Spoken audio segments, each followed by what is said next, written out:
ይለቁና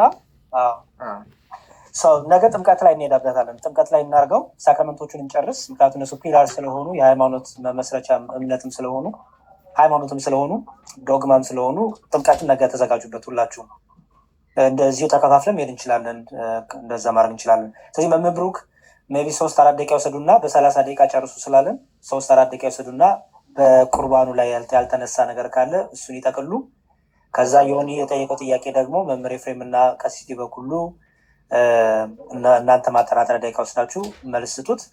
ጥያቄ ካለው ጥያቄውን የእሱን እንቀበልና ሜቢ በሌላ ቀን ጥያቄዎች ካሉ በሁለቱም ትምህርቶች በጥምቀትም በቁርባንም የጥያቄ ቀን ደግሞ እናዘጋጃለን። ሆን ቤትን ትከፍትና ጥምቀትና ቁርባንን ካስተማርን በኋላ በማንኛውም እምነት ያለ ሰው መጥቶ ስለ ጥምቀትና ቁርባን ቻሌንጅ ላደርገን ይችላል ማለት ነው። ኦኬ እሺ፣ መምህር ቀጥሉ። ስለ ሁሉም ነገር እግዚአብሔር የተመሰገነ ይሁን። የተወደደ ጊዜ ነበር የነበረን። ትንሽ መጨረሻ ላይ ዲያቆን መኮ ያሳየው ነገር ዮኒ እንዳለው ትንሽ ስሜት የሚነካ ነው። ነገር ግን ከኛ ሳይሆን ስለዚህ ጉዳይ ጌታ ምን መልስ ሰጠ የሚለውን አንድ ጥቅስ አስታውሶኛል። የዚህ የማቴዎስ ወንጌል ምዕራፍ 7 ቁጥር 6 ላይ ጌታችን ሲናገር በእግራቸው እንዳይረግጡት ተመልሰውም እንዳይነክሷችሁ የተቀደሰውን ለውሾች አትስጡ፣ ዕንቁዎቻችሁንም በእሪያዎች ፊት አትጣሉ። የማቴዎስ ወንጌል ምዕራፍ 7 ቁጥር 6 በእግራቸው እንዳይረግጡት ተመልሰውም እንዳይነክሷችሁ የተቀደሰው ለውሾች አትስጡ፣ ዕንቁዎቻችሁንም በእሪያዎች ፊት አትጣሉ። እዚህ ክፍል ላይ ውሻ የተባሉት ውድ የሆነው እንደ ዕንቁ የተመሰለው በቤተክርስቲያን ውስጥ ያሉ ምስጢራት የማይገባቸው መናፍቃን ከቤተክርስቲያን የተለዩ ናቸው። ክርስቶስ ቀጥታ ውሾች ብሎ ነው የጠራቸው፣ እንዳይነክሷቸው መልሰው። እንደምታስተውሉት እዚህ ላይ እሪያ ተጠርቷል። ሌላው ዕንቁ ለእሪያ ፊቱ ላይ ብታቀርቡለት እንደ ተራ ድንጋይ ስለሚቆጥረው እንደ መብል አይወስደውም፣ እንደውም ይረግጠዋል። ለምን አይገባውም? የዕንቁ ዋጋ አይገባውም። በቤተ ክርስቲያን ያሉ ሕይወትን የሚሰጡ እነዚህ ውድ የከበሩ ከጌታችን ያገኘናቸው ምስጢራት እሪያና ውሻ ለተባሉ ለእነዚህ ሰዎች የሚገባቸው አይደለም፣ አይገባቸውም። ለዚህ ነው በውሾች ፊት በእሪያዎች ፊት ዕንቁዎቻችሁን አትጣሉ። ለምን? እነዚህ አይገባቸውም።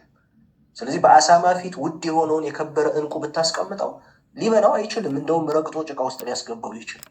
ለምን? አይገባውማ። የዕንቁ ዋጋ አይገባውም ለሱ። በቤተ ክርስቲያን ውስጥ ያሉ ምስጢራትን ከቤተ ክርስቲያን በአፋ ላሉ ለእነዚህ ሰዎች ሊገባቸው አይችልም፣ አይረዱትም። ለምን? ሊረዱበት የሚችሉበት እውነተኛ ትምህርት ስለሌላቸው።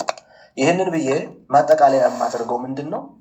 አሁን እዚህ ላይ በቆይታችን እያወራን የነበረው የቲፎዞ የብሽሽቅ ጉዳይ አይደለም።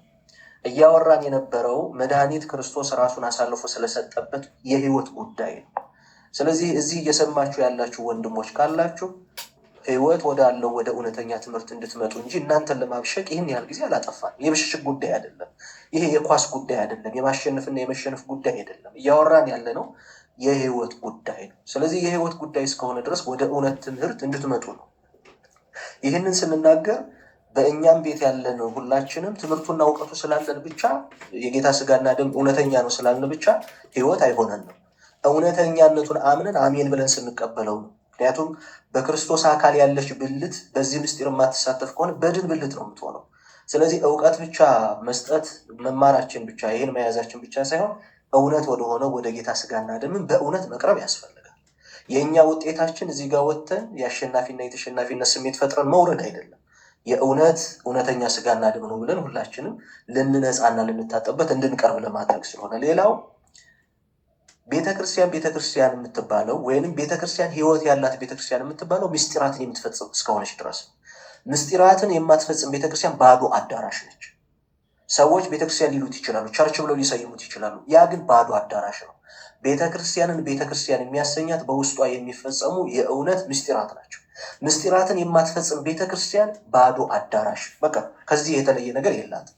ስለዚህ ምስጢራትን ወደምትፈጽም የእውነት ቤት ወደሆነች ወደ ቤተክርስቲያን እንድትመጡ ጥሪ እናቀርብላችኋለን። በሶስተኛ ውስጥ ባትገቡም በልዩ ልዩ አካውንትም ውጭ ሆናችሁ እያዳመጣችሁ ሊሆን ይችላል። እነ ቃሌ እነ አማን ሻሎም ይሄ ትምህርት የጌታ ትምህርት ስለሆነ ቀጥታ እየተጋጫችሁ ያላችሁት ከእውነተኛው የጌታ ትምህርት ጋር ነው።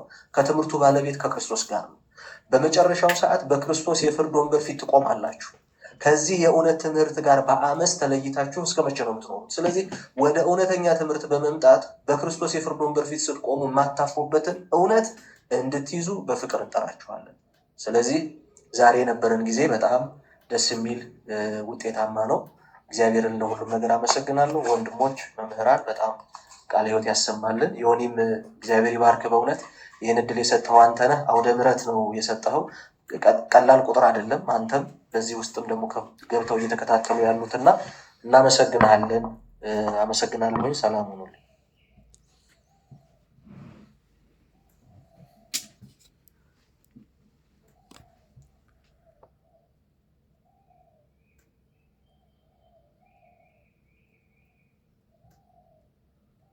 አወራሁ እኮ አይገርምም? እሺ ዝም አሉ ሳላሉ እኮ። እሺ መምህር ብሩክ ቃል መምህር ብሩክ ዛሬ ስትልን ቃል ያሰማልን። ጥሩ ማጠቃለያ ሰጥቶናል። መምህር ኤፍሬም ዮኒ ያነሳውንም ከቨር አድርገው በቅዱስ ቁርባን ላይ ያልተነሳ ነገር ካለ ማጠቃለያ ስጡን። እግዚአብሔር ይስጥልን። በጣም ግሩም። ይህን ውድ የሆነ ጊዜ ባርኮና ቀድሶ በዓለም ከንቱ የሆነ ሀሳብ እንዳንሳብ እሱን በማሰብ እና ስለ እርሱ በመማማር ጊዜያችን እንድናጠፋ የፈቀደልን የአበው አምላክ ስሙ ይክበር ይመስገን ለማለት እወዳለሁ። መላከ ገነት ይፍቱ የማይሰራ ኃጢአት። መምህራን ወንድሞች፣ ከዚህ በፊት ሀሳብ ስትለግሱ የቆያችሁላችሁ ታችም ሆናችሁ መልካም ነገር በመጻፍና ጥሩ ጥሩ ነገርን በመረዳት የነበራችሁ እህቶች ወንድሞች፣ እንዲሁ ሁላችን በመንግስተ ሰማያት ያገናኘን። ይህን ካልሁ ወደ አንዳንድ ጉዳዮችን ላንሳ። በጣም አጭር ደቂቃ ነው የምቆየው። ወንድም ዮናስ አሁን ያነሳው ጥያቄ በከመ አድመውኪ እያለ እንትንኩ እጽ ከማሁ ድምህ ለወርሁ ይችን እጽ እንዳደማሻት እንዲሁ አንቺም በየወሩ ስትደሚ ኑሪ የሚለው እርግማን ሔዋን ዕፀ በለስን በበላሽ ጊዜ የተሰጠ እርግማን ነው። በኋላ ግን ይህ እርግማን በዘመነ ሐዲስ አልቆመምና ምንድን ነው የሚል ነው። እንግዲህ ዮናስ ያው ዮኒ እንደምታውቀው ክርስቶስ የመጣው ዘላለማዊ ሕይወት ለመስጠት ነው። ጊዜያዊ ሕይወት ለማስተካከል ብቻ አይደለም። ጥረ ግረ ብላ ተብሎ አዳምም ተረግሟል እንደሚታወቀው። ዛሬም ያ ጥሮ ግሮ መብላት ክርስቶስ ስለመጣ አልቀረም። ቆፍረን እንጂ ከሰማይ እንደ እስራኤል ህብስት ወርዶልን አይደለም የምንመገበው ማለት ነው። እና በዘመነ ሐዲስ ግን ያ መርገም ሳይሆን አበባ ሆኗል ማለት ነው። ከአበባ ቀጥሎ ፍሬ እንደሚታይ ሁሉ አንዲት ሴት የወር አበባ በምታሳይበት ጊዜ በቃ ደርሻለሁ ነው። አሁን ቢዘር ማብቀል መጽነስ እችላለሁ ለማለት ለምልክትነት ተለውጧል ማለት ነው። በዘመነ ሐዲስ ህይወት ሆኗል ማለት ነው። እና በዘመነ ብሉይ መርገም ሆኖ የነበረው ማለት ነው። ወደ ዋልንበት ልሂድና በጣም የገረመኝ ብዙ ሀሳቦች ሲነሱ ውለዋል። እንግዲህ አንዱን ስንሰማ አንዱ ሲያልፍ እየሆነ ሁላችንም ቃለ ሕይወት ያሰማልን ብያለሁ። ወንድሞቻችን በጣም የተጎዱት የሰውን ጽንሰ ሀሳብ ወይም ሰው የሚባለው ፍጥረት የመጣበትን ተፈጥሮ ካለመረዳት የገጠማቸው ችግር ነው ብዬ አምናለሁ።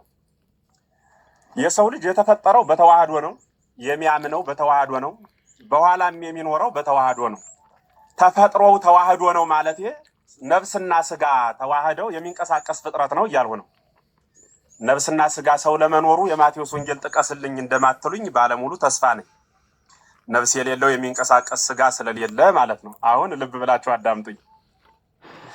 ሰው የሚባለው ፍጥረት በተዋህዶ የተፈጠረ ነው ማለት ከአራቱ ባህርያተ ስጋ እና ከሶስቱ የነፍስ ባህሪ የተፈጠረ ፍጥረት እሱ ሰው በመባል ይታወቃል። እና ይሄ ሰው ነው። የሚያምንም በተዋህዶ ነው። በዘመነ ሐዲስ የሚያምነው የመለኮትን ከስጋ መዋሃድ ነት የነበረችው ህይወት ናት። አሁን ልብ በሉ። ሰውን እግዚአብሔር በገነት ፈጥሮ አኖረው። በገነት ሲያስቀምጠው ገነትን አጣ። ገነት በነበረበት ሰዓት የተሰጠው ትእዛዝ ነበረ። ያ ትእዛዝ ምንድን ነው? ኦሪት ዘፍጥረት ምዕራፍ 2 ቁጥር 17 ላይ ስታነቡት በገነት ያለውን እንጨት ሁሉ ብላ ብሎ ፈቃድ ሰጥቶታል። ነገር ግን አንዲት ዕፅ እንዳትበላ ብሎ ደግሞ ከልክሎታል። አንዲት ዕፅ ደግሞ ብላም አትብላም አላለውም። ያቺ ዕፀ ሕይወት ናት። የዋልንበት ትምህርት እዚህ ላይ ነው። ዋናው መቆሚያው ይሄ ነው። ያቺ በገነት ያለችዋ ዕፀ ሕይወት አዳም 1000 ዓመት በገነት ከኖረ በኋላ ያችን ዕፀ ሕይወት በልቶ ከርግና ታድሶ መንግስተ ሰማያት ይገባ ነበረ ነው። በገነት ለዘላለም አይኖርም። የሚኖረው ለ1000 ዓመት ብቻ ነው። ይህ 1000 ዓመት ሲፈጸም ዕፀ ሕይወትን ይበላል፣ መንግስተ ሰማያት ይገባል። ማን? አዳም እና ልጆቹ ማለት ነው። አዳም ግን 1000 ዓመት ሳይመላው በረጅም ዘመን ሳይቆይ ገነትን የሚያህል ቦታ እግዚአብሔርን የሚያህል ጌታ አጣ፣ ወረደ ማለት ነው። ከገነት ወጣ።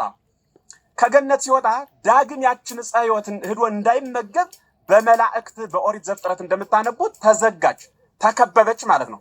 ዕፀ ሕይወትን አግኝቶ በልቶ መንግስተ ሰማያት የሚገባበት በሩ ዝግ ሆነበት። ያችን ዕፀ ሕይወት ስላጣት ገነትም ከእርሱ ስለተሰወረችበት ለእጽዋት ለአራዊትና ለእንስሳት መኖሪያ ወደሆነችዋ ምድር ስለመጣ የሰው ልጅ ያኔ እግዚአብሔር ሰውን ይታረቀው ዘንድ ሲሻ ባህሪውን ተዋህዶ በምድር መጣ። በምድር ሲመጣ ቅዱስ ኤፍሬም ዘሐሙስ ውዳሴ ማርያም ትርጓሜ ሲነግረን ዳግመ ከፈለነ ንብላ እምዕፀ ሕይወት ይላል። ዳግመኛ ከዕፀ ሕይወት እንበላ ዘንድ እድል ሰጠን አለ። ዕፀ ሕይወት የተባለ ዳግመኛ ዳግም ነው የተባለ ልብ በሉ። የቀደመችው ዕፀ ሕይወት ገነት ናት፣ ጥለናት መጠናል። ዳግመኛ ዕፀ ሕይወት በምድር ተተከለ፣ ከድንግል ተወለደ ነው። ማን? ዕፀ ሕይወት ክርስቶስ ዳግም ከድንግል ተወለደ። ዳግመ ከፈለነ ንብላ እምዕፀ ሕይወት፣ ዳግመኛ ከዕፀ ሕይወት እንድንበላ ሰጠን አለ። ራሱን ሰጠን ማለት ነው። ማን? ክርስቶስ። ምንን ሰጠን? ዕፀ ሕይወት። ዕፀ ሕይወት ማን ነው? ራሱ ክርስቶስ ነው። ያችን ዕፀ ሕይወት ካልበሉ መንግስተ ሰማያት መግባት እንደማይቻል ሁሉ ዕፀ ሕይወት ክርስቶስን ካልተቀበሉ መንግስተ ሰማያት መግባት ፈጽሞ አይቻልም። ይህ ዕፀ ሕይወት ምድር ላይ መጥቶ ተተከለ፣ በድንግል ማኅፀን በቀለ፣ ባህሪ የስጋን ገንዘብ አደረገ። 33 ዓመት ምድርን በኪደተ እግሩ ቀደሰ።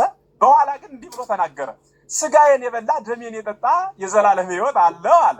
ማን ነው ይህን የተናገረ? ዮሐንስ ወንጌል ምዕራፍ 6 ቁጥር 54 ላይ ጌታችን መድኃኒታችን ኢየሱስ ክርስቶስ ይህን ቃል ተናገረ።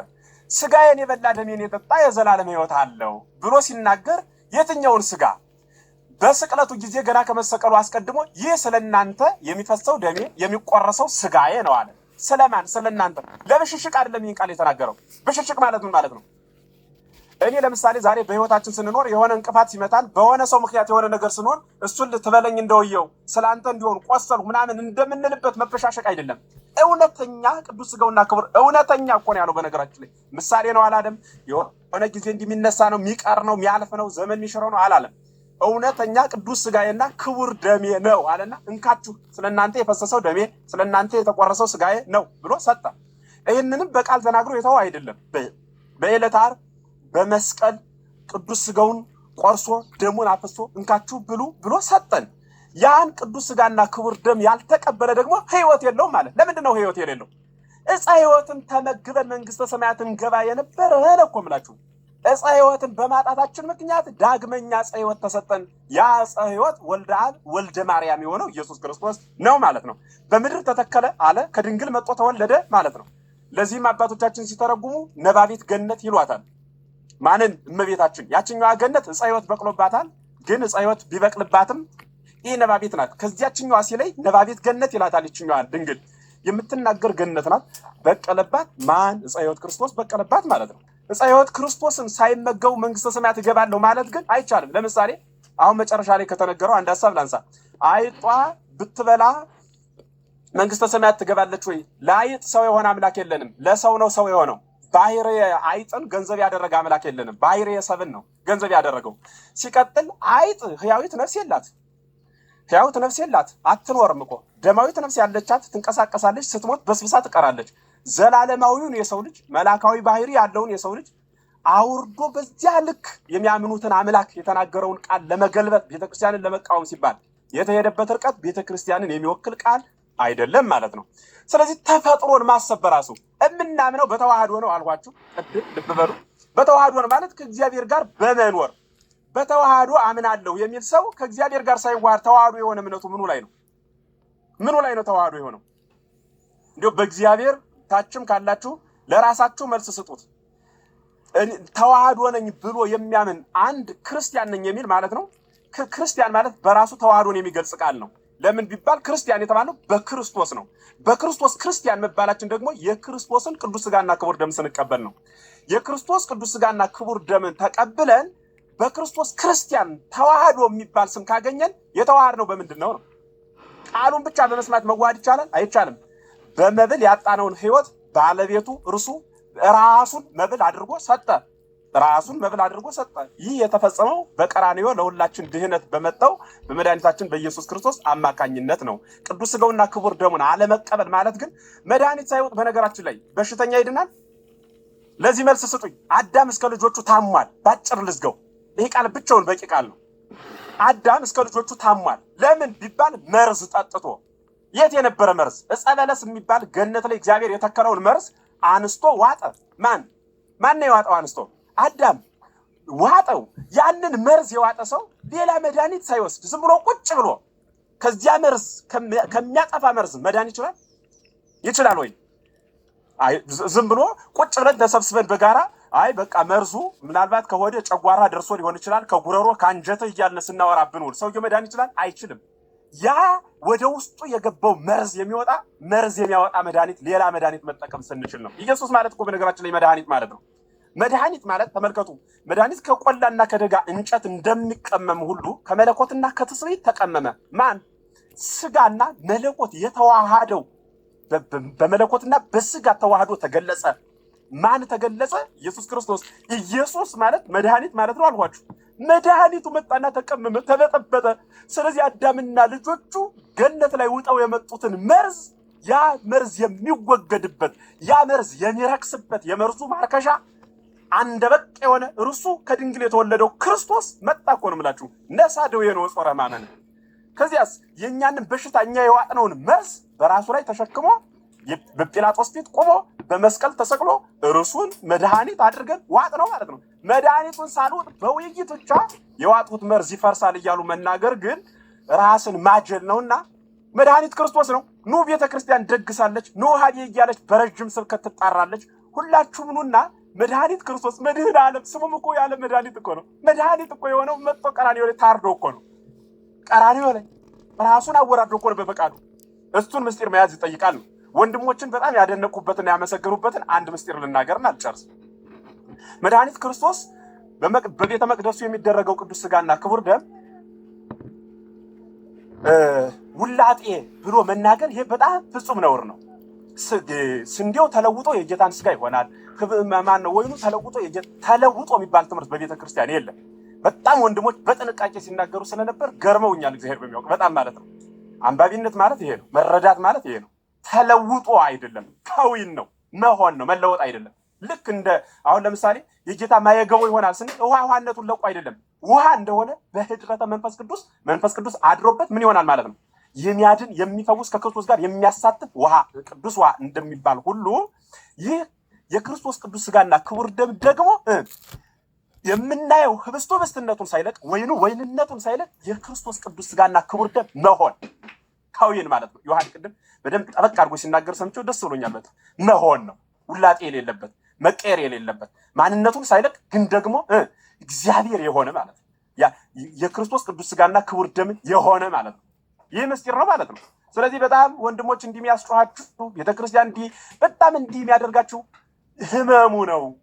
የህመም ደግሞ ዋና ፍቱን ፈውስ የሚሰጠው መድኃኒት ነው። እርሱ ደግሞ ክርስቶስ ነው። ኑ በቤተ መቅደስ ተዘጋጅቷል። እርሱም በጋራ ተቀብለን ርስት አድርገን ለምንጠብቃት መንግስተ ሰማያት እንድንበቃ እግዚአብሔር ሁላችንም ይርዳን ማለት ነው። ያልታጠበ ሕፃን አባቱ ጋር እንደማይተኛ ሁሉ የክርስቶስን ቅዱስ ሥጋና ክቡር ደም ተቀብሎ ኃጢአቱን በደሉን ያላጠበ ከክርስቶስ ጋር ህብረት ፈጽሞ የለውም ማለት ነው። ስለዚህ ክርስቶስ ህይወት ነው።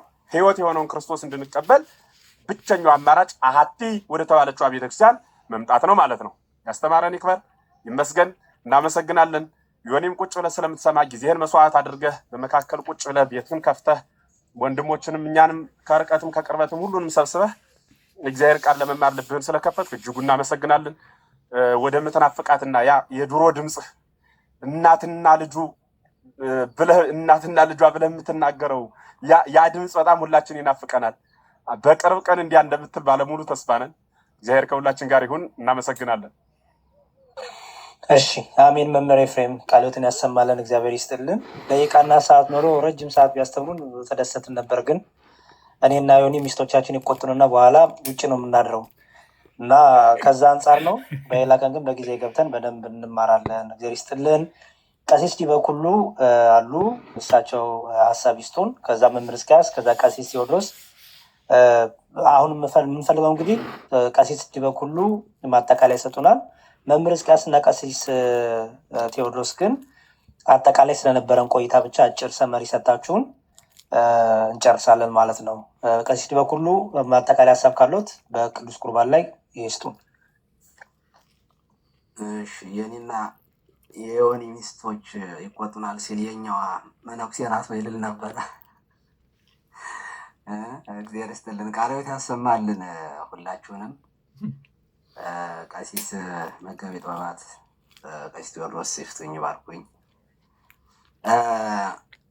ትምህርቱን እኮ ጨርሳችሁታል፣ ብዙ ነገሮችን አንስታችኋል።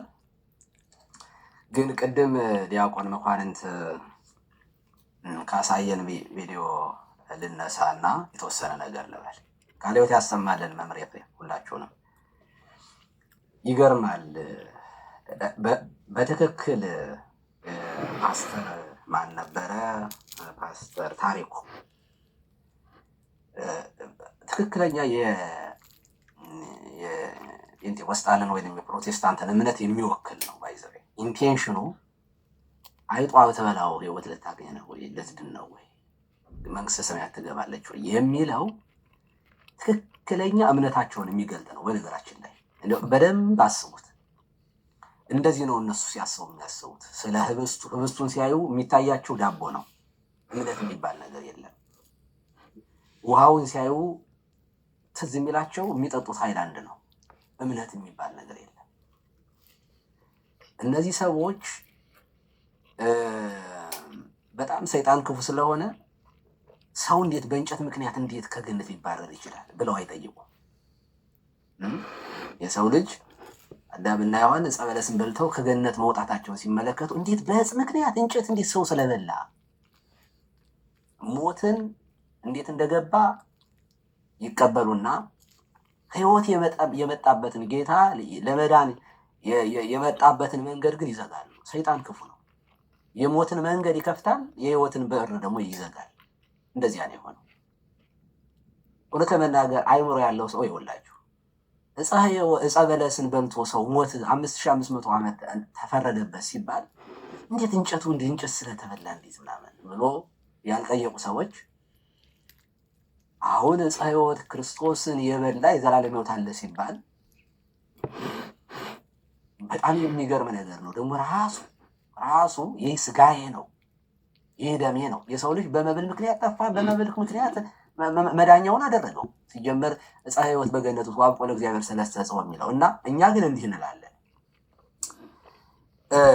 በነገራችን ላይ አይጧ ስለበላችሁ ሕይወት ታገኛለች። እምነት የሌለው ነገር ነው። እኛ እኮ ስለ እምነት እኮ ነው የምናወራው። በእምነት ስለሚደረግ ነገር እንጂ የምናወራው እምነትን አስወጥቶ ጥምቀት እኮ ውሃ ነው። እምነት ከሌለው ቅዱስ ቁርባን እኮ እነሱ እንደሚያስቡት እውነትም እንደዚያ እኮ ነው። በእኛ ቤተክርስቲያን አባቶች ሰው ንስሐ ገብቶ እንደሚገባ ባይቀበለው ያ ህብስት ሰውየውን ወደ ውስጥ ገብቶ የሚጠቅመው አይደለም። መስክ ውእቱ ነው የሚል። ለማንኛውም እንዲህ በአባ ሕርያቆስ ስለዚህ ስለ ቅዱስ ሥጋውና ስለ ክቡር ደሙ የሚለው ነገር አለ። እሱን ልንገራችሁ፣ በደንብ ስሙ። ለእነዚህ ሰዎች እንደነ አይጥ ብትበላው የዘላለም ሕይወት ልታገኝ ነው ለሚሉት ሰዎች በከመ መጻ ወልድ እምሰማየ ሰማያት ለኮንኖ ወለምህረት፣ ወልድ ለመፍረድና ይቅር ለማለት ከሰማየ ሰማያት እንደመጣ ዮሐንስ ወንጌል ምዕራፍ 16 ትዝ ይበላችሁ። ዓለም በልጁ እንዲድን እግዚአብሔር አብ ልጁን ወደ ዓለም ልኳል። በዓለም እንዲፈርድ ሳይሆን ዓለምን እንዲያድን። ግን መጨረሻ ላይ ፍርድን ሁሉ ለልጁ ሰጠ ተብሏል። ክርስቶስ ፈራጅም ነው አዳኝም ነው እና ለመፍረድና ይቅር ለማለት ከሰማየ ሰማያት እንደመጣ ወከማሁ ዝንቱ ህብስት መስክይ ውእቱ ወመኮንን ውእቱ ወመሐሪ ውእቱ፣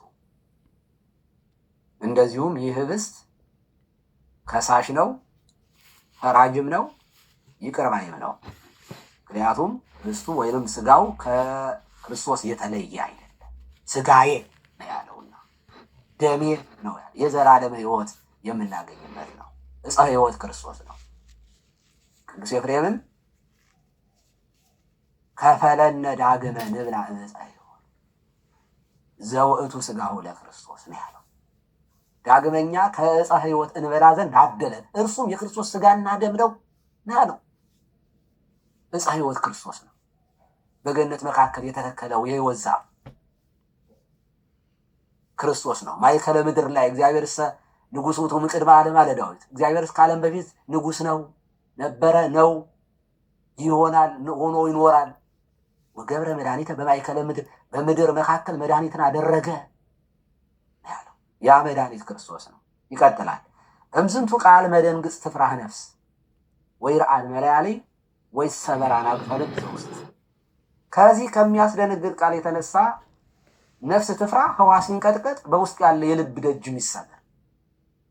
ናሁ ተፈተተ ዝንቱ ህብስት መለኮታዊ፣ ይህ መለኮታዊ ህብስት እነሆ ተቆረሰ። ወናሁ ተደለወ ዝንቱ ጽዋ ማህያዊ፣ ይህ ማህያዊ ጽዋ እነሆ ተዘጋጀ። ይምጻ ዘይነስ መቅደመ ህቱ ረታክሙ ወአምጽኡ ነፍሰ፣ የሚጨበት ይምጣ ሥጋውን ደሙን የዘላለም ሕይወት ይሄ ሥጋዬ ነው ይሄ ደሜ ነው ጠጡ ብሉ ያለውን መብላት መጠጣት የሚፈልግ እነሆ ተዘጋጅቷል፣ ይምጣ። አስቀድሞ ራሳችሁን መርምሩ፣ ሰውነታችሁን በንስሐ አድሱ አንጹ። እመቦ ዘኢኮነ ንጹሐ ይትገሃስ፣ ንስሐ አልገባ ንጹሕ አልሆነ ማለት ይሄ ህብስት እያለ የሚመጣ ሰው ቢኖር አይ ይወገድ። ጳውሎስ እንዳለው እመቦ ዘወድቀ በኃጢአት ኢይርሳ እስመ ዘይትረሳ፣ በኃጢአት ኑፋቄ አይ ህብስት ነው ይሄ መታሰቢያ ነው ጌታ ያለው አይደለም እንዴት ሊሆን ይችላል የሚል ቢኖር በኃጢአት የወደቀ ሰው እንደዚህ ያለ ሰው ቢኖር አይርሳ፣ የማይረሳ ነውና። እመቦ ዘያስተቃልል ዘንተ ቁርባነ በደንብ ስሙ ኢይቁም ይትከላ፣ ይህንን ቅዱስ ቁርባን የሚያቃልል ሰው ቢኖር አይቅረብ ይከልከል እንጂ። አኮ በከመ ተሬእዩ ወለዝንቱ ህብስት፣ ይህ ህብስት እንደምታዩት ከመ ህብስት ምድራዊ አላ እሳተ መለኮት ውእቱ፣ ይህንን ህብስት ስትመለከቱ እንደምታዩት እንደ ምድራዊ ህብስት አይደለም፣ ብላሽ ነገር አይደለም። የዚህ ዓለም ምክንያት እሳተ መለኮት ነው እንጂ የዚህ ዓለም ህብስት ከዋለ ካደረ ይበላሻል። እንደዚህ ህብስት አይደለም። ይህ ህብስት ሰማያዊ ነው፣ እሳተ መለኮት ነው። እሺ ስጋው ነው ብለን ይል ስጋው ደግሞ መለኮት የተዋህደው ነው። አይ አፍ ዘይት ፈአም ዘንተ ህብስተ፣ የሚያቃልል ቢኖር ወደዚያ ይምጣ ይላል።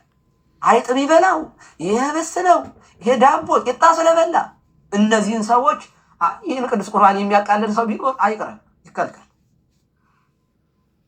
እና አያብ ዘይት ፈአም ዘንተ ህብስተ፣ ይህንን ህብስት የሚጎርስ ምናፍ ነው። ዋይ አስናን ዘያይክ ዘንተ ህብስተ፣ ይህንን ህብስት የሚያላምጥ ምን ጥርስ ነው። ወአይ ከርስ ዘያገምር ዘንተ ህብስተ፣ ይህንን ህብስት የሚችል ሆን ምን ሆድ ነው። ወይዜኒ ንበል በከመ ምሕረትከ አምላክነ ወአኮ በከመ አበሳነ። እንግዲያ እንዲህ እስከሆነ አሁንም አምላካችን ሆይ እንዳንተ ምሕረት እንዳንተ ቸርነት እንዳንተ ይቅርታ እንጂ እንደ ኃጢአታችን አይደለም እንበል። ስንቀበል እንኳን ቅዱሳን ነን እንደው ምንም ኃጢአት የለብንም እያልን አይደለም። ቅዳሴያችን በከመ ምሕረት፣ በዚህን ጊዜ ህዝቡ በሙሉ በከመ ምሕረትከ አምላክነ ወአኮ በከመ አበሳነ እና እንደዚህ እያቃለሉ ስጋ ይሄ ስለ እናንተ የሚቆረስ ስጋዬ ነው ደሜ ነው ብሎ የሰጠውን ስጋው ነው ደሙ ነው ብሎ ለመቀበል መጽሐፍ ቅዱስ አያምኑ። እኔ ማሰሪያው እዚያ ጋር። ስለዚህ ጴንጤ በመጽሐፍ ቅዱስ አያምኑ።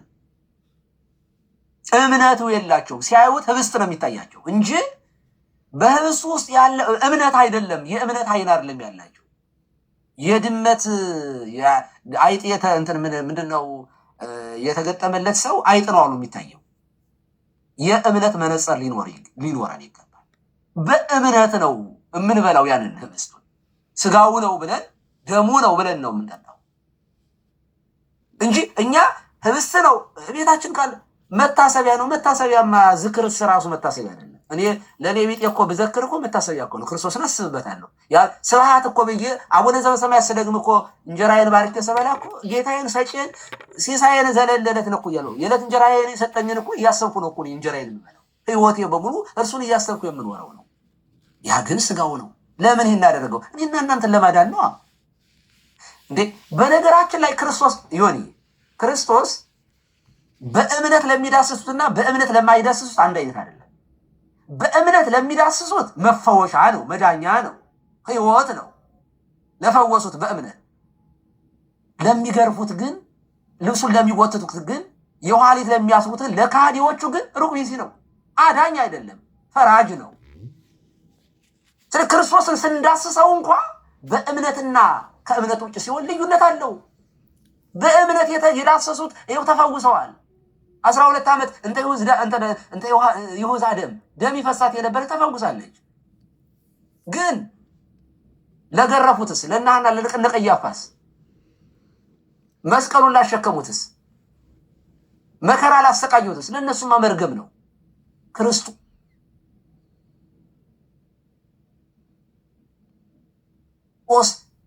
ይኸውላት የማይዘኑ ራስ ነው ላመኑበት። ስለዚህ እባካችሁ ወንድሞቻችን የህይወት ጉዳይ የሚቀለድበት አይደለም። የሆነ አንዲት ነገር ብቻ ልበልና በአንድ ደቂቃ ውስጥ ላጠቃል። ይኸውላችሁ የእውነተኛዋ ቤተክርስቲያን የምትፈልጉ ሰዎች ፕሮቴስታንቶች ልጠቁማችሁ። ይችን ቤተክርስቲያን እውነተኛዋ የጌታ ቤተክርስቲያን አንዲት ቤተክርስቲያን ናት። በነገራችን አንዲት ቤተክርስቲያን ያለችው ክርስቶስ አንድ አካል ነው ያለው። 45,000 ዲኖሚኔሽን ውስጥ ጌታን አታገኙትም። አንዲት ቤተክርስቲያን በቅዱስ ቁርባን ህብረት የምታደርግ በጥምቀት በርነት የገባችናል። ሆሊ ዩካሪስት ኢዝ ዘ ሲል ኦፍ ኦል ሳክራሜንትስ፣ የምስጢራት ሁሉ ማይተም ቅዱስ ስጋው ክቡር ደሙ ነው፣ ቅዱስ ቁርባን ነው። ስለዚህ ቤተክርስቲያን መስፈርቷ ከመጀመሪያው አንደኛ አፖስቶሊክ ፋውንዴሽን ያላት ናት። በሐዋርያትና በነቢያት መሰረት ላይ የታነጸች ናት። ሁለተኛ ሆሊነስ ዋነስ ናት። አንዲት መሆኗ ነው። አንዲት ናት ቤተክርስቲያን። ብዙ ከሆነች ተጠራጠሩ። በብዙ ህብረት የትምህርት እያወራሉ የእምነት ልዩነት ነው እያወራው ያለው እንጂ የአገር ምናምን አይደለም። በቅዱስ ቁርባን በምስጢራት በጥምቀት ህብረት የማታደርግ ከሆነች አንዲት ቤተክርስቲያን የክርስቶስ ቤተክርስቲያን አንዲት ስለሆነች እዚያ ውስጥ ጌታ የለም። ሶስተኛ ሆሊነስ ቅድስና ናት። ቅድስት ናት ቤተክርስቲያን። አራተኛ ካቶሊክ ወይም ደግሞ ዩኒቨርሳል ናት ቤተክርስቲያን። እነዚህ ባህሪያቶቿ የሌሏት ቤተክርስቲያን አትባልም። ዓለም አቀፋዊት ያልሆነች አንዲት ያልሆነች ቅድስት ያልሆነች ሐዋርያዊት ያልሆነች ቤተክርስቲያን አትባልም። አምስተኛ አፖስቶሊክ ሰክሰሽን ያላት ያልተቋረጠች ርክክብ ያለ ሁለተኛ ጢሞቴዎስ 2:2 አንብቡት። አንዱ ለአንዱ ወንጌል መጽሐፍ ቅዱስ ራሱ እኛ ጋር የደረሰው በትውፊት ነው፣ በቅብብሎሽ ነው። ስድስተኛ እውነተኛን ትምህርትን የያዘች የምትጠብቅ ናት። ይሁዳ መልእክት ቁጥር 3 ላይ አንብቡት። አንድ ምዕራፍ ነው ያለው። ሰባተኛ በምስጢራት እውነተኛ ምስጢራት ያሏት ቤተክርስቲያን በቅዱስ ስጋው በክብር ደሙ በጥምቀት ምስጢራትን የያዘች በምስጢራት የምታምን ቤተክርስቲያን። ስምንተኛ ከክርስቶስ ዘመን ጀምሮ ቅድም ብያለሁ ሳትቋረጥ እዚህ የደረሰች የገሃነም ደጆች በሆነ ታይም ላይ ሰብረው ያላጠፏት ምንም ነገር ሳትቆራረጥ ቀጥ ብላ የመጣች መሆኗ መቻል አለባት። ዘጠነኛ በቅዱሳን የተመሰከረች ማለት እንደ ደመና በዙሪያችን የሚከቧት የእምነት አርበኞች በዙሪያዋ ያሏት በጌታ ሆነ የሚሞቱ ሰዎች ሕያዋን የሆኑባት ናት ቤተክርስቲያን።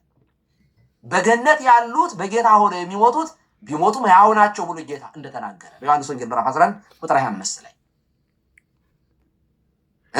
አነ ውእቱ ትንሣኤ ወሕይወት ዘየአምን ብየ መኒ ሞተ ያህዩ፣ እኔ ሕይወትና ትንሣኤና ሕይወት ነኝ፣ የሚያምንብኝ ቢኖር ቢሞትም ሕያው ነኝ ብሎ እንዳለው ጌታ ደግሞ እንደ ደመና በዙሪያችን የሚከቡን ቅዱሳን ያሏት ያሉባት የከበቧት መሆን አለባት። እና 10ኛ እውነተኛውን አምልኮት በእውነትና በመንፈስ የምታመልክ ቅዳሴ የምትቀድስ እንደ መላእክት የምታመሰግን ቤተክርስቲያን። ይቺ ቤተክርስቲያን ከሌላችሁ ቸክ አድርጓት። ቤተክርስቲያን አትባልም የለም እንጂ ደርሶ ነው ዊሊያም 1906 ላይ አዟ ስትሪት ላይ ተገለጠልኝ ወንበር አጋጭተው ተንፈራፍረው የጎጃም እንቅጥቅጥ ተንቀጥቅጠው ሸኪንግ እንደዚህ አድረው ወንበር መጥተው ጩኸው ይሄ የመንፈስ ቅዱስ ስጦታ ነው ብሎ ከሐዋርያት ሥራ ምዕራፍ 2 ላይ ደግሞ ክሌም አድርጎ ጴንጤቆስጤ ብሎ እዚያ ላይ የተንቀጠቀጠ የለ ወንበር የሰበረ የለ። ሐዋርያት ሥራ ምዕራፍ 2 ላይ ወተናገሩ ሐዋርያት ሲሰብኩ ልባቸው በወንጌል የሚነኩ ሰዎች የሀገራቸውን ቋንቋ የሚያዳምጡ ረባገራ ይሄው በሁላችን ቋንቋ ይናገራሉ የሚሉ ባለ አይምሮዎች ናቸው። ሐዋርያት ሥራ ምዕራፍ 2 ላይ እዚህ ጋር የሚንቀጠቀጡ ሰውየው በኋላ ሶሪ ሳወራ የነበረው የቻይና ቋንቋ ነው ብሎ ቁጭ ሰውየው ይቅርታ ጠይቆ ሰዎቹ ግን ይዘውት ቀጠሉ። ትምህርቱ ይሄ ምንድነው ልሳን ነው። ሰውየው ይቅርታ ጠይቋል። አንቡ ታሪክ አታነቡ እንዴ እናንተ? በሚገርም ሁኔታ ሉተር እንኳ ዋናው የሪፎርሜሽን ዋና ከካቶሊክ ቤተክርስቲያን የወጣው ሰውዬ እንኳ አራ ጥምቀት መጽሐፈ ስምምነት ላይ ገብታችሁ ገጽ 308 ላይ አንቡት። ጥምቀት የኃጢአት ስርየት ያስገኛል። ጥምቀት ከሞትና ከዲያብሎስ ይቤጃል። ጥምቀት የዘላለም ድህነት ያስገኛል ብሎ አረጋግጦ ቁጭ አድርጓል። ቅዱስ ቁርባን አማናዊ ነው ብሏል። ወላዲ ድንግል ማርያም ቴዎቶኮስ ናት፣ ዘላለማዊ ድንግል ናት ብሎ ሉተር አስተምሯል። ኢቭን እሱ ላይ እንኳን ብትቆሙ በእውነት መስራች እሱንም በእርግጫ ብላችሁ ዳርያዝ ብላችሁ እሱንም አትናቴዎስንም ዳርያዝ መጽሐፍ ቅዱስ የሰጣችሁን እንዴት ይሆናል? እና የቤተ ክርስቲያን ምንም አይነት መስፈርት የላትም። የፕሮቴስታንት ቸርች የላትም። እውነት ለመናገር ገና ናቸው። በቃ ህብስቱን ፍለጋ ላይ ናት። እንዴት ሊሆን ይችላል? ጥምቀት ውሃ እንዲህ ሊያድን ይችላል? አታነቡም? እንዴት አባቶች ምን ሆኑ እንዳስተማሩ ካቴና ባይብል ላይ ገብታችሁ የቸርች ፋዘርስን ኮመንታሪ አታነቡም? እንዲህ ገብታችሁ የሆነ አንድ ቃል ስታገኙ እኮ መዝገበ ቃላት አታዩ?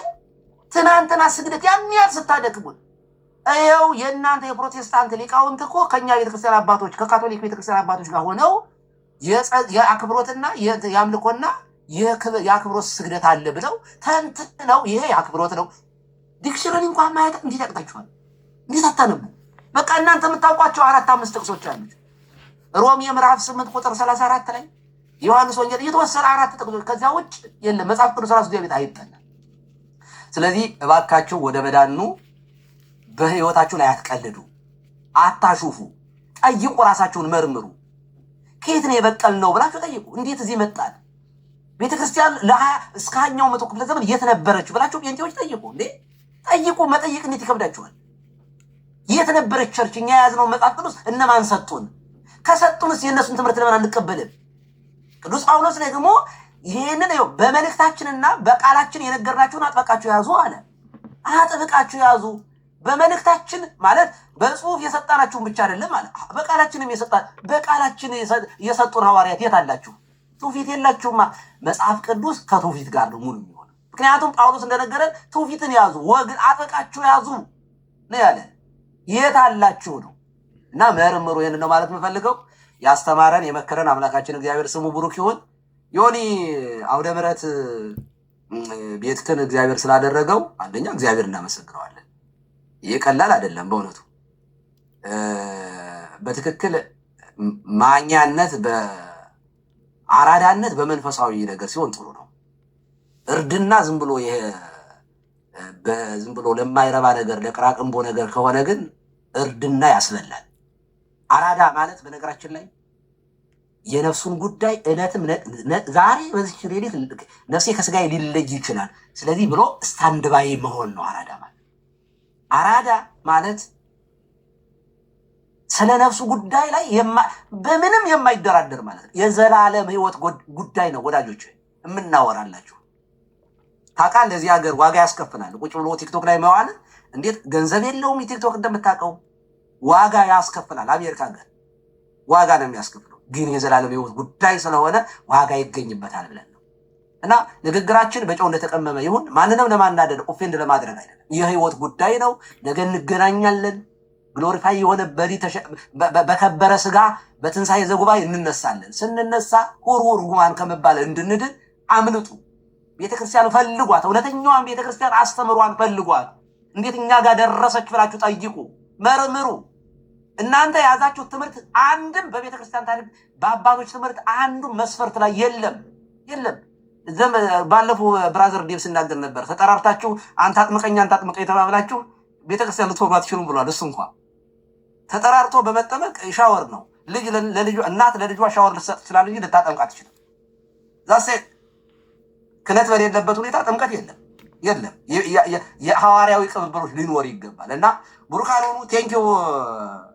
በዚሁ ቀጥል። እኔ ድሮ ያው ፖለቲከኞች ጋር ሆነ እኔ በእድለኛ ነኝ እግዚአብሔር በሚያውቀው ከፖለቲከኞች ጋራ ከየመሮችም ጋራ ከዚህ ከሚቀጣቀጡትም ጋር አብረህ ትቀጣቀጥ ነበር። ዛሬ ቁጭ ብለህ መጽሐፍ ቅዱስ ይዘህ ማስታወሻ እያያዝክ በእግዚአብሔር ቃል ላይ ይህን እውነት ለመናገር ጌም የሚጫወት ሰው ነው። ይህን ያልተከታይና ይሄ ዋዛ ፈዛዛ የሚያወራ ሰው እኮ ነው እንጂ ትምህርት የሚገኝበት ቦታ ላይ እኮ ሰው አይከታተልም ቲክቶክ ላይ። አንተ ግን ይህን መድረክህ በጣም ተፈላጊ ሆኗል እና በርታ፣ ጠንክር፣ ጸልይ። ደግሞ እግዚአብሔር በሚያውቀው ይህንን እድል የሰጠኝ አምላክ መጨረሻዬን አሳምርልኝ፣ ከእቅፍህ አትለየኝ። እኔ ደካማ ነኝ፣ አንተ ግን ትችላለህ፣ ሁሉን ቻይ ነህ ያልክ ስለተወደዱ ልጆችህ፣ ስለተወደደች ሚስትህ፣ ስለ ህይወትህ፣ ስለ ቤተሰብህ ሁሉ ስለ ሀገርም ጭምር ጸሎት ያስፈልጋል። አባታችን ሆይ ማለት ያስፈልጋል። ቡሩኩን እግዚአብሔር ይስጥልኝ። ከልብ አመሰግናለሁኝ። ስላስረዘምኩኝ ይቅርታ። ያው ጠብቄያለሁ አይደለ? ይሆኔ የጠበቅኩትን ያክልማ ይገባኛል። እሺ ያሬዶ ቴንኪው። እሺ አባታችን፣ እሺ እግዚአብሔር ይስጥልን፣ ቃሎት ያሰማልን። እንደዚህ አንድ ቀን ምን አጋጠመ መሰል ይሆን? ይሄ እንደዚህ ሁሉም አንድ ቦታ ቁጭ ብሎ ተሰብስበን እንደዚህ ከዛ የሆነ ሰው በቃ ተናገረ፣ ሁሉም ተናገረ። እየተናገረ ሰው በቃ እየደከመው ሰው እየቀነሰ መጣና መጨረሻ ላይ አንድ ሰው ቀረና ከዛ ተናጋሪው እየተናገረ አንድ ሰው እና የቀረው እና ያ ተናጋሪው ቀና ሲል አንድ ሰው ብቻ ነው የቀረው። ሰው ሁሉ ሄዶ አልቋል። ከዛ ተናጋሪው ምን ይለዋል? ያን አንድን ሰው አመሰግናለሁ፣ በጣም ነው እግዚአብሔር ይስጥልኝ፣ አመሰግናለሁ እስካሁን ድረስ ሳትሄድ ሳሰለች ቁጭ ብለህ ስለተከታተልከኝ ይለዋል። ያ ቁጭ ያለው ሰው እኔ ለአንተ ብዬ አይደለም ቀጥሎ የምናገረው እኔ ስለሆንኩኝ የተቀመጥኩት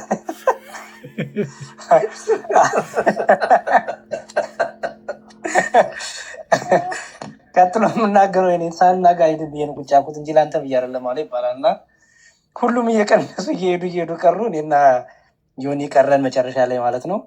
እኔ እንኳን የምናገረው የለኝ፣ ዮኒ ግን የምናገረው ይኖረዋል ማለት ለእኛ ብሎ አልቆየም። በእርግጥ ለእኛ ብሎ የቆየ ግን መጨረሻ ላይ እሱ ሰመር ያደርጋል። መምህር ሕዝቅያስ ልሰጣቸው ና መምህር ሕዝቅያስ እንግዲህ አጠር አድርገው ይንገሩንና ያሬዶ ስለ ቅኔው ግን ከልብና በደንብ ነው የተቀኘው።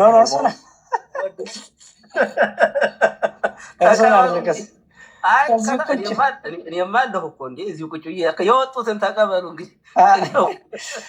ምክንያቱም እኔ ስመጣ ብዙ ሰው ነበረ ገብተው ገስት ላይ አሁን ሁሉም ሄደው እና እናንተ ብቻ ቀረን እና መጨረሻ ላይም እኔና ኖቻ የምንባለው ብዬ ነው። እሺ መምህር ሕዝቅያስ 2 ደቂቃ 3 ደቂቃ ይጠቀሙና ያው ሁላችን ጋር ሰዓት ሄደዋል። ሌሊት ነው። ዮኒም ደክሞታል፣ እኛም ደክሞናል። እንደዛ አድርገን እንጨርስ። እሺ መልአከ ገነት ይፍቱኝ ይባርኩኝ። መዝሙረ ያሬድ ሰላም ብያለሁ። ዮኒ የኔ ጉዳይ አለቀ ማለት ነው። ይሄ አንድ ነገር ብቻ ብዬ ነው የምጨርሰው። ዓርብ ዕለት ሙስሊሞችን አምጣ፣ እነሱ እንኳን ባይመጡ ወንድማችን ይምጣና እንዲያስተምር ፍቀድ። አንድ እሱ ነው። ሁለተኛ የምናገረው ነገር ጥቅስ ሰጥቼ ብቻ ነው የምወርደው። ኤፌሶን 6:20 ላይ የወንጌልን ሚስጥር በግልጽ እንዳስታውቅ አንደበቴን እንዲከፍት ለእኔ ጸልዩ ብሏል። ከዚህ በኋላ ያንተ ህይወት ወደ ወንጌል መጥቷል። ግን ቅዱስ ጳውሎስን የሚያህል ሐዋርያ የወንጌልን ሚስጥሩን በደንብ እንድገልጽ አፌን እንዲከፍት ለእኔ ጸልዩ ካለ እኔ እናንተ ደግሞ ብዙ ጸሎት ያስፈልገናል። ምን ለመግለጥ? የወንጌል ሚስጥር። ስለዚህ እንደ ሊዲያ ልቦናህን የከፈተ ጌታ እግዚአብሔር ክብር ምስጋና ይግባው።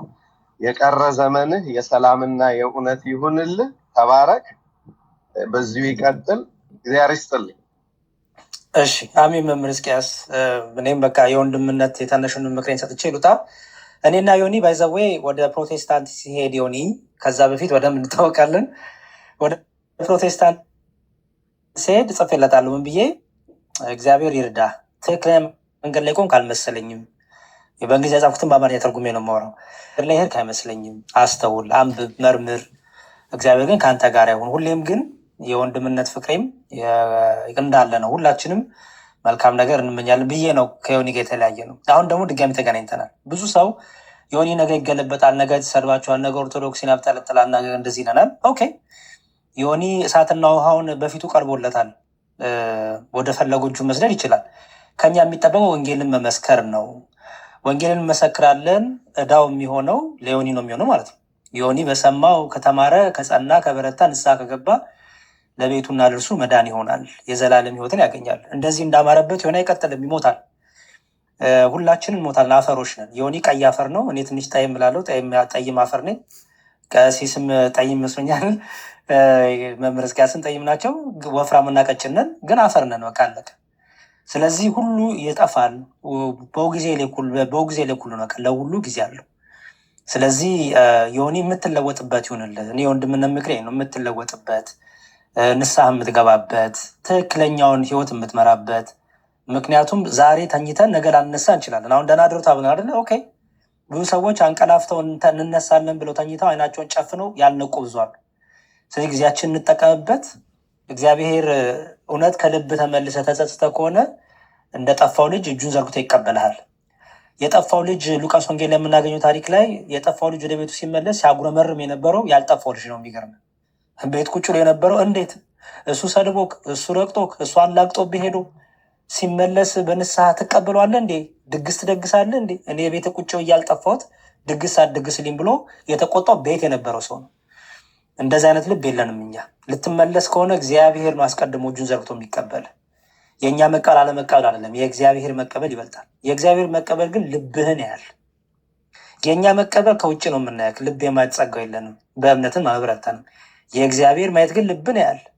ስለዚህ ይሄን ነገር የምታደርግበት ዓላማ ምክንያት አንተና ልብ ታውቃላችሁ። ግን የእግዚአብሔር ቃሉ ራሱ የሰማችሁ ቃል ይፈርድባችኋል ስለሚል ደግሞ እንደምታየው ጊዜውም እየጨለመ ነው።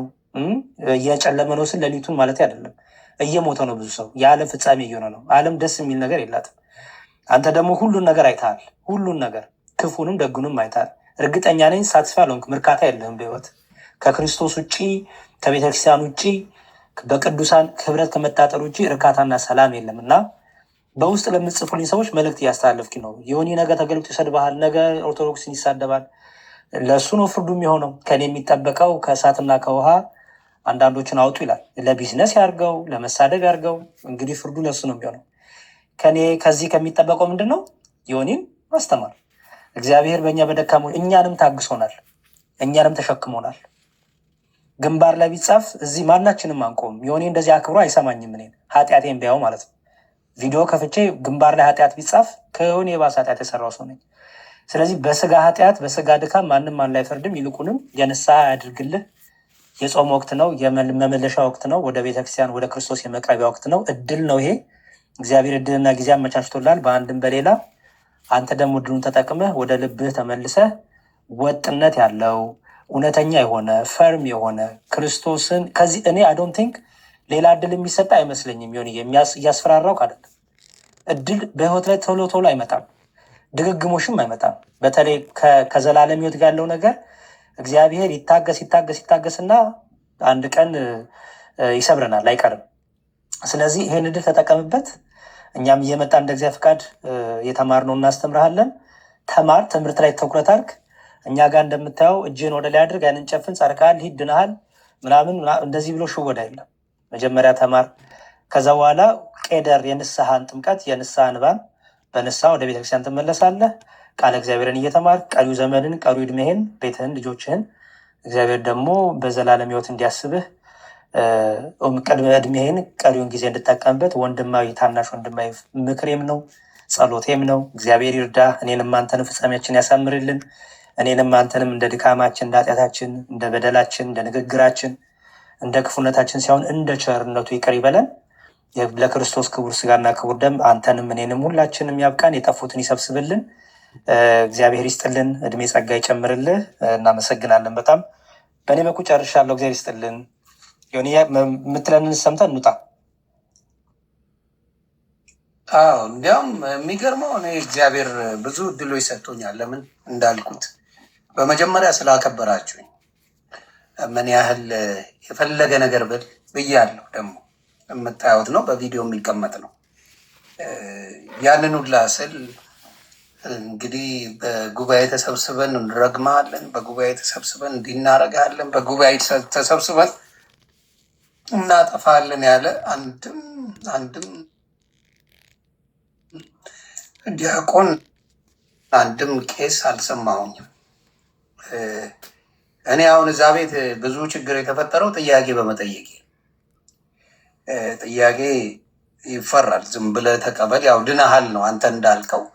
እንደ ሌሎቻችሁ ሄዳችሁ አይታችሁ ብትመጡ ደስ ይለኛል። ድነሃል ነው። የትኛው ጋር እንደሆንክ ግን አታውቀው። እኔ ያላረፈ ነገር ነበርኝ ውስጤ። ማየቱን የመሰለ መልካም ነገር የለም። አሁን ለምሳሌ እኛ አሜሪካንን ስላየ ነው ኖርማል ነው ለኛ። ላላዩት ሰዎች ግን በጣም ትልቅ ምኞት ነው። አሁንም እላለሁ እዛ ሙዚቃው ምኑ ጨበርቻጫው ምናምን ለሾው ደስ የሚል ነገር አለው ለሾው። እውነቱ ሲገባበት ግን ፍጹም ከእውነት ከመጽሐፍ ቅዱስ እንደራቀ አይቼዋለሁ። እንዳልኩ ፕሮቴስት ማድረግ ነው፣ መከላከል ነው። የክርስቶስን ቁርባን ትከላከላለህ፣ የክርስቶስን ጥምቀት ትከላከላለህ። እኔ ቁልፍ አለኝ ድኛለሁ ብዬ ነው የምመሰክረው እንጂ ያድነኛል አይደለም፣ ያድነኛል አይደለም፣ ድኛለሁ ኦልሬዲ። ከዛ ደግሞ ክላሽ የሚያደርግ ነገሮች አሉ እና እግዚአብሔር አምላክ እኔ ላይ ልቤን ስላየ ነው። እንደሌላው ቢሆን ብዙ ነገር ይሆን ነበር። ልብ የሚያይ አምላክ ስላለ ሰውን በእኔ ላይ ለመጨከን አልቻለም። እኔም ደግሞ ያመልጠኛል ካያችሁ እንትን ብልም መቤት የምላት ነገር ብዙ ጊዜ ያመልጠኛል ካያችሁ። ከእኔ ፈልጌው ሳይሆን ውስጥ ያለን ነገር ፈንቅለ ማውጣት አንዳንዴ ከባድ ነው እና ሳነበው ሞር እግዚአብሔር በሚያውቀው መጽሐፍ ቅዱሱ ወደ ኦርቶዶክስ የሚያስሄድ እንጂ በፍጹም ወደ ሌላ መንገድ የሚያስሄድ አይደለም። በፍጹም አንለስ ብሉይ ኪዳንን ሙሉ ማቆም አለብን። ብሉይ ኪዳን የተባለ የአዲስ ኪዳን ጥላን ኮምፕሊትሊ መሰረዝ፣ እንዲሁም ደግሞ ከአዲስ ኪዳን ላይ ግማሹን መሰረዝ አለብን። ምን ለመሆን ፔንቴኮስት ግማሹን ማውጣት አለብህ። ብሉይ ኪዳን ጨርሶ መከተልም የለብህ። ያ ነገር ሆኖ ነው ያለው እና እንዳልከው የምትፈልገውን ፒክ ኤንድ ቹዝ አድርገህ የምትኖርበት ክርስትና ነው። በምትፈልገው የምትተረጉመው ነው። እኔ ቤት ገብተን ስንወያይ ያየው ይመስለኛል። ምንድን ነው የሚለው? አይ እኔ እንዲህ ነው የሚመስለኝ ብሎ ነው ሁላ የሚነጋገሩኝ። አይ እኔ እንደዚህ ነው ማየው፣ አይ እኔ እንዲህ ነው እንጂ ሁሉም አንድ አይነት እንደናንተ አሁን እንዳስተማራችሁት አንድ አይነት የሆነ ትምህርት አታገኝም። እኔ እንደዚህ ነው የምመለከተው፣ እኔ እንደዚህ ነው፣ እኔ እንደዚህ ነው፣ እኔ እንደዚህ ነው ተብሎ እኔ ምግብ ማህበራዊ የሚባለው ማለት ነው። እና እንደዚህ አይነት ነገር ነበር የነበረው እና እግዚአብሔር እንኳንም ተሳሳትኩ፣ እንኳንም ሳትኩ። ለምን ሙሉ እኔ ብቻ ሳልሆን እግዚአብሔር አምላክ ሌሎቹን ሊያበራበት የፈለገበት ምክንያት ሊሆን ይችላል። ሌሎቹ አይናቸውን ሊገለጥ እዛ የነበሩትን እንዴ እኔም ጋር እኮ ይህ ችግር ነበረ፣ ዮኒ ማኛ የሚለው ችግር እኮ እኔም ጋር ችግር አለ ብለው ሰው እንዲያየ በሱ ፀጉር ማሰራቴ ብዙ ሰዎች እንዲያሰሩ አድርጓል። የክርስትናውን ህይወት ሌላው አንዳንዴ ምሳሌ ልትሆን ትችላለና እኔ ጋር የነበረው ችግር አብዛኛው ጋር ኢቭን መንፈስ ቅዱስ አናግሯት ይሆን ምን አላቅም፣ እንትና የምትባለው ማናት ዘርፌ የት እንደሚያርፉ ሙስሊሞች ቢመጡ አናቅም አለች። እዛው ኢንተርቪው ስታደርግ ይሁ ብታዩ ደስ ይለኛል። ወደ ክርስትና ሲመጡ የት እንደሚሆኑ አሁን በአብዛኛው ሰው አያውቅም ነው የምትለው። ማንም ቢመጣ የት ዲኖሚኔሽን እንደሚገባ አያውቅም። ኑ ግን ትባላለ። ይሄ ወከባ ዋሪፍ ስለሆነ ምናምን ኑ ትባላለ። የት እንደምታርፍ ግን አታውቀውም። በየትኛው በኩል እንደሆንክ አታውቀውም። እና ትልቅ በህይወቴ የተማርኩበት ብዬ ማስባት በህይወቴ ያቺ 8 ወር ናት። ይቺ የነበርኩባት 8 ወር ትልቅ በህይወቴ የተማርኩበት ነው እና እግዚአብሔር ያንን ምሕረትም ስላደረገልኝ አመሰግነዋለሁ እና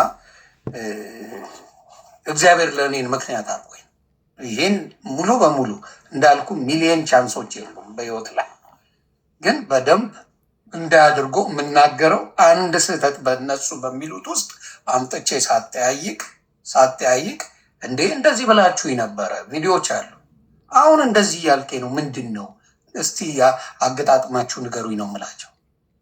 አይግባም እና እሱ የመጣው ሊሰልለን ነው መባል ጀመረ።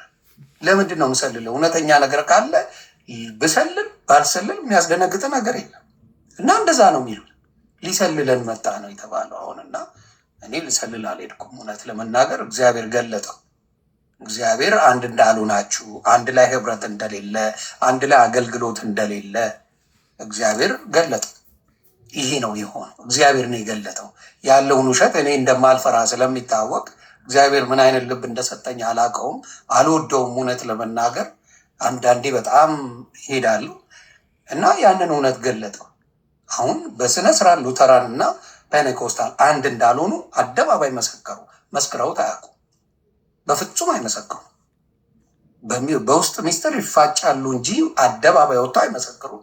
አደባባይ መመስከር ጀመሩ። ሌሎቹም እዛ ያሉት ማን ነው ሙሉ ወንጌል፣ ማን ነው መካነ ኢየሱስ፣ ማን ነው መሰረተ ክርስቶስ፣ ማን ነው ቃለ ሕይወት የሚለው ኮምፕሊትሊ የተለያየ ሆነ። ስለ ጾም ፊት ለፊት ያሉኝ እኛ በውስጥ ነው እንጂ እንደዚህ በአደባባይ የምንለው ነገር የለም ብለው በቅርብ ደግሞ አደባባይ አወጁ። የሚሉት ሌላ የሚያደርጉት ሌላ። ምን ይሁን የሚባለው ነገር እንደፈለግ የምትሆንበት ሃይማኖት እንደሆነ አይቼዋለሁ። እንደፈለግ ፒኬን ቹዝ አድርገህ አብረህ ማምለክ ትችላለህ። ደሜን ሰዎችን የሚይዙበት ነገር ልንገራችሁ። አብረን ስላለን ከዋሸው ራሳችሁ ውቀሱኝ። ፕሮቴስታንት ወንድም እናቶች ዘሜን የሚይዙበት የሰው ልጅ በዘፈን እንደሚታለል ያውቃሉ። አሁን ብዙ ሰዎች ዘፈን ይወዳሉ። የዘፈኑን ቢት ወስደውት ሰው ወደ ምን ተቀይሮለታል? እንደፈለክ እየደነስክ አመስግን ተብሏል። አሁን የወላይትኛ መዝሙር ሲዘምሩ በፕሮቴስታንት እንደ ወላይትኛ እየተደነሰ ነው የምትዘምረው። አሁን ለምሳሌ የኦርቶዶክስ የወላይታ ልጆች አሉ፣ የዶርዜ ልጆች አሉ፣ የሀዲያ ልጆች አሉ፣ የሁሉም አሉ አይደለ? አማራ አለ፣ ኦሮሞ አለ፣ ትግራዊ አለ። ልክ መዝሙሩ ጋር ስትመጣ ኮምፕሊትሊ ከባህላዊ ጭፈራ የተለየ ኮምፕሊትሊ በመንፈስ ቅዱስ አንድ ስለሆነ። በመንፈስ ቅዱስ አንድ ካልሆንክስ ድብልቅልቁ የወጣ ነገር ይዘህ ነው የምትመጣው። ስለዚህ ምንድነው አሁን በዘፈኑ ስትሄድ እንደ ራፕ የሚደንሱልህ አሉ፣ የጉራግኛ የሚጨፍርልህ አለ፣ መንዙማ የሚያደርግልህ አለ። ገውል ሰውን በሚፈልገው ነገር ይዘውታል። ትልቁ የነሱ መሳሪያ መዝሙር ነው። አሜን ታስብላለህ፣ ሞቲቬት ታደርገዋለህ። አሁን ለምሳሌ አንድም የኦርቶዶክስ አባት ነገ ለእንትን ለባንክ ሄደ ብር ታገኛለህ ብሎ የሚጸልይላ ታመጣ። በሺዎች የጴንጤ ያመጣልሃለሁ። በቃ ነገ ብር አለ ትዘጋለህ ብሎ ይጸልይልሃል። ሀብታም እንድትሆን ብሎ የሚጸልይልህ የኦርቶዶክስ አባት ሰምቼም አይቼም አላውቅም። ሌላም ልናገር እችላለሁ። ለውጭ እንድትሄድ ብሎ የሚጸልይልህ ፓስፖርት ላይ ስራ አጥቶ የሚጸልይ ማንኛውም የኦርቶዶክስ አባት አላየውም። ለነፍስ የሚጸልይልህ እንጂ ለነፍስ ከእግዚአብሔር ጋር እንድትታረቅ የሚጸልይ አባት እንጂ ለግል ጥቅም፣ ለሆድ፣ ለከርስ፣ ለምን የሚጸልይ አባት የለም። እና ይሄንን እዛው በአደባባይ ቪዲዮ ይዘው ነው የሚጸልዩል። በቃ ትሄዳለህ አንተ እንዲሆንልሃል፣ ወደዚህ አቅርበው እንዲሆንልሃል። እንደዚህ እየገፋ ነው የሚጠልህ። እያንዳንዱን አምጣ ገብታችሁ እንደዚህ ገፍተው ነው የሚጠልህ ከኋላ እንደዚህ በጉልበት። ያየሁትን ነው የምናገረው። አይጠቅምም። ለመዳን ከሆነ ህይወትን ለማትረፍ ከሆነ ይሄ ምንም ከዛ ጋር የማይገናኝ ከህይወት ጋር የማይገናኝ ለስጋ ሞቲቬት የምትደረግበት እንጂ ነፍስን የምታደንበት ምንም አይነት ትምህርት እንደሌለ አይቼዋለሁ እኔ በራሴ። እና እግዚአብሔር ያንን ነገር ስላሳየኝ አሳይቶኝ ደግሞ አደባባይ ላይ መጥቼ እንድናገር ስላደረገ እግዚአብሔርን አመሰግነዋል። ይሄ ነው። ይህን ዮኒ ማኛ ዋሽቷል የሚል ካለ እኔ ኤኒ ፔጅ ላይ ስትመጡ ጥሩኝ፣ መጥቼ እነግርሃለሁ።